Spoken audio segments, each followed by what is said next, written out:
Hello coffee farmers, welcome back to Githua's Coffee Farm, your number one channel for practical field-based coffee farming knowledge.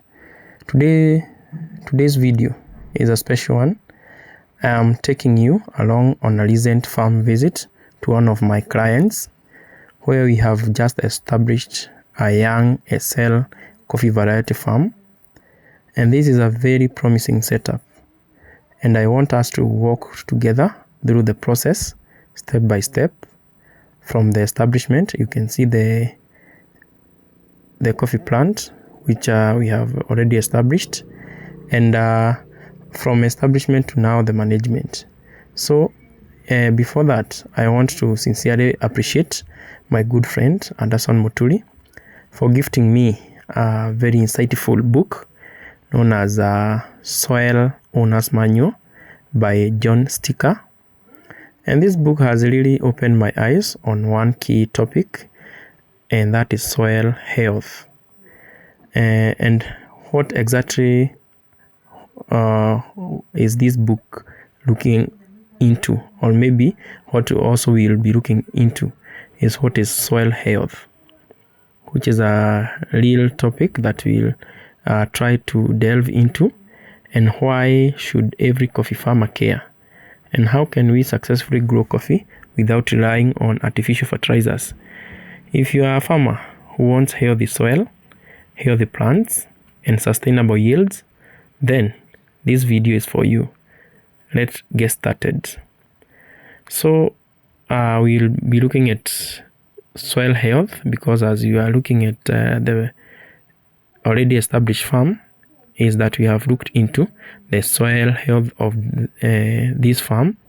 And soil health simply means the ability of the soil to function as a living ecosystem that sustains plants, animals, and humans.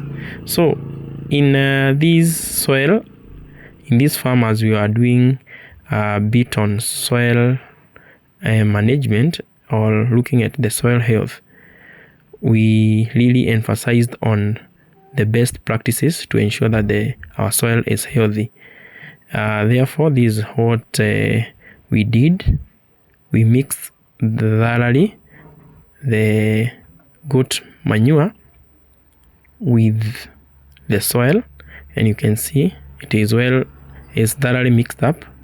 This is what we have over here, and the coffee plant is already established. Therefore, healthy soil is very important because it's rich in organic matter. It's full of microorganisms, and as I'm burrowing there, I'm looking for some microorganisms that are within the soil, and exactly this is what we need in our soils. Other than using artificial fertilizers, make sure that your soil is well enriched with organic manure, and in so doing you'll realize that we'll have some microorganisms. You can see here is one of the microorganisms this is a millipede, which is very important into the soil, whereby when it is incorporated into the soil, it makes sure that it aerates the soil, and also it is able to retain moisture and also capable of supplying nutrients naturally. From the insights of the Soil Owner's Manual, soil is not just dirt, it's a living system. You can see some microorganisms over there. Why should coffee farmers care? Why should you care about the soil health? Because coffee is a perennial crop. It stays many years in the soil. Therefore, once we have poor soil, we'll have weak plants, and at the end of the day, you'll have low yields. So healthy soil, strong roots, and therefore you'll have better resistance to pests and also diseases. If you take care of your soil will take care of your coffee. So now looking at the farm visit, it's good that we look at the SL coffee variety, which we have already established. Here it is. and I have realized that it has been attacked by some pests, and this is what we need to do a bit of pest management, whereby we spray organic pesticide, and in so doing we'll have high quality beans, good yield potential, and also we'll be able to work on the land itself. So proper clearing of the land is very important, and removing of all roots and weeds around the farm.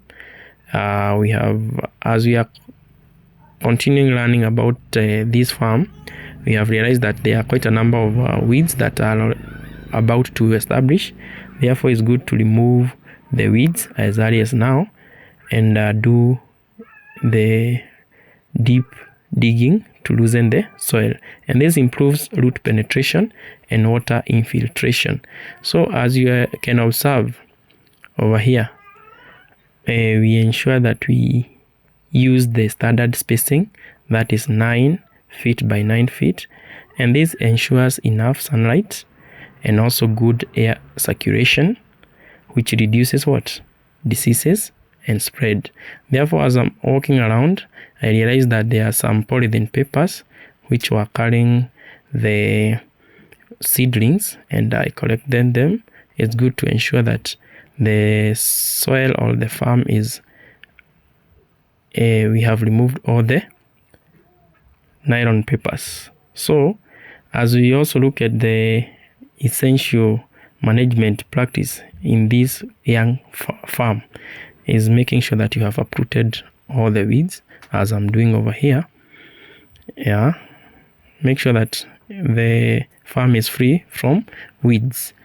Although it's a bit tricky for you to maintain that, it's good to make sure that weekly or maybe twice a month you have done it thoroughly. So it's good also to dig planting holes. The holes that we have measured, that is 3 feet by 3 feet.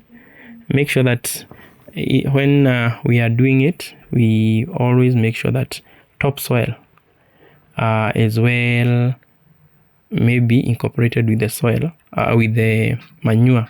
So adding organic matter, this is where our approach is very important. Instead of using artificial fertilizers, we use well decomposed goat manure, and we mix it with the topsoil, and then we make sure that we have planted well. So planting is also a key factor, and planting is also another thing that we'll be looking at, whereby we made sure that we have done a good job in identifying the best of the seedlings. Healthy seedlings are selected, and that is very important. So I'm also looking at the soil health around. These are the most important. These are another one. These are very important organic or maybe organisms that we look at into the soil. Have you ever wondered, or maybe have you ever checked on the soil health of your soil? So it's good to look at the soil around you. Make sure that at least there are quite a number of organic or organisms in the soil, to make sure that you are assured of a healthy soil. So as you are planting, plant at the correct depth, and also do firmly gently remove the air pockets. So the other thing we'll be looking at is that our farm, what I recommended to them to do is conserve moisture. And how can you conserve moisture? Is through mulching, and mulching is very important around the plant, and because it controls weeds, and also it improves soil organic matter.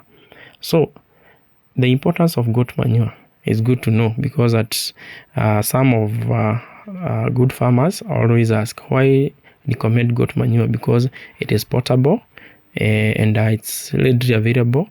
But in case you have the cow manure,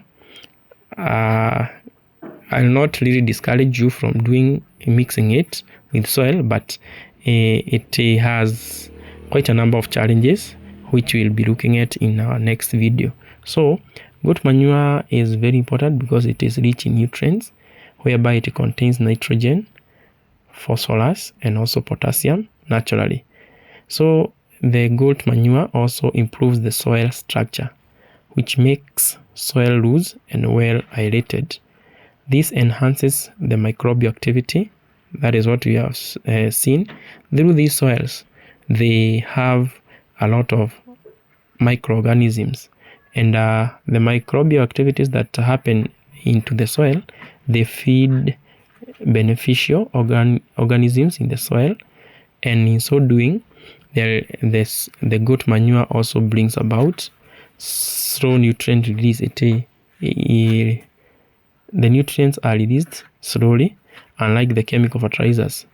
It feeds the plant gradually. So it is environmental friendly. The goat manure, it's environmental friendly. There is no soil degradation, and there is no chemical buildup. In simple terms, goat manure builds the soil, not just the plant. Therefore, that's why we always recommend goat manure, because it is very important in making or building the soil, but not only the plant. So another thing that we look at is management practices without the artificial fertilizers. That is what we recommended in this farm, whereby now how should we be able to maintain the coffee without chemicals? And this is where we recommended regular mulching. You maintain a thick mulch layer whereby you use dry grass, leaves, or maybe some coffee husks. And also you do organic feeding. You apply goat manure regularly. Compost can also be used, and ensure that we have done weed control. And this is where you do manual weeding. At times you do manual weeding. Avoid deep hoeing that disturbs roots. So it's very important to avoid the deep hoeing. Therefore, you'll not be able to disturb the roots. We also ensure that we have done water conservation through mulching. So mulching helps retain moisture and consider water harvesting technique. Therefore, in this farm, in this young farm of ours, we have not yet done mulching, but in the next time they will have done the mulching, because as we speak it is a bit rainy, and there is no need of you just doing mulching now. But as the rains continue, it's good to ensure that at least a layer of mulch has been added into the soil.